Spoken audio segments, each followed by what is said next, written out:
final score here, Scott City wins it by 13. What was your assessment of the game here overall tonight? Well, I'd like to say, geez, first of all, Brock, they hook you up pretty nice up here in the press box.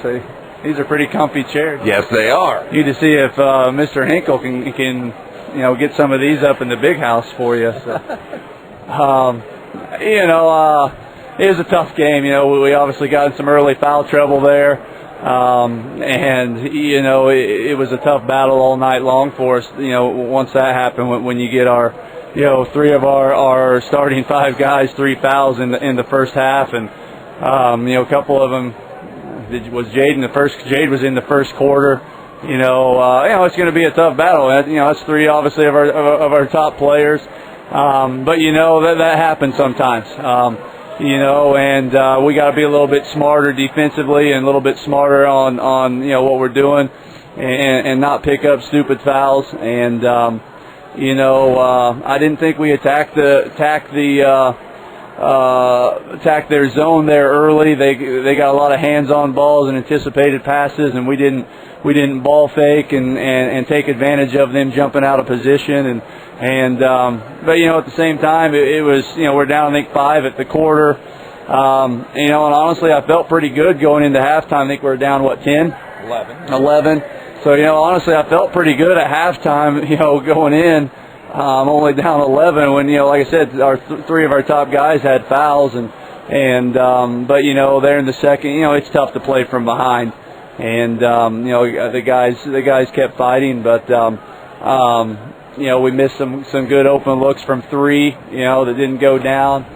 I'm looking at the score. We still scored 60 points, which we haven't scored 60 too many times this year, but when you give up 73. You aren't going to beat very many teams, and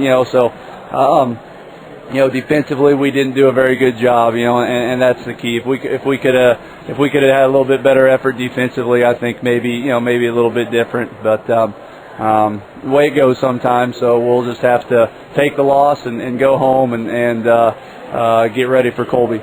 Yeah, they shot a lot of high percentage shots tonight, Coach, it seemed. Do you attribute that to the fouls, great execution by them? What do you attribute that to?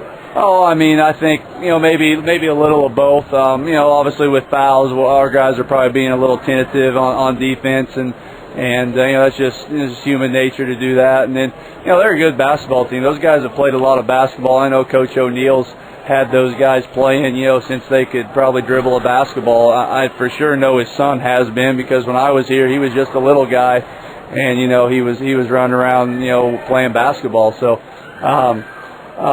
they're good. They're good players. They understand how to play. They understand where to step to and pass the ball to get open, and they did a nice job.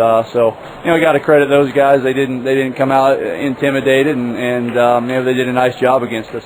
What do you think of their Ron Baker now that you've seen him in person? He's a very good player. I don't know what he ended up with. 20 points, and I probably figured that he was under 20, but had a kind of a quiet night and got some runouts and things. I know he hit a 3 there at one point right out of half, I think. So, he's a solid player. There's no doubt about it, and he doesn't try to do too much. He just kind of lets the game come to him, and he's a very good player, and he's probably got a bright future ahead of him.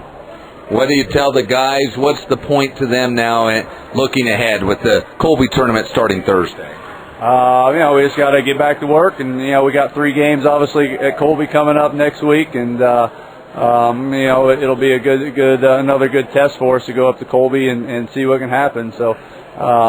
We've got another tough game on Thursday with Palmer Ridge, Colorado, and just got to get back to doing what we do and put this one behind us and move on. All right, Coach, thank you very much.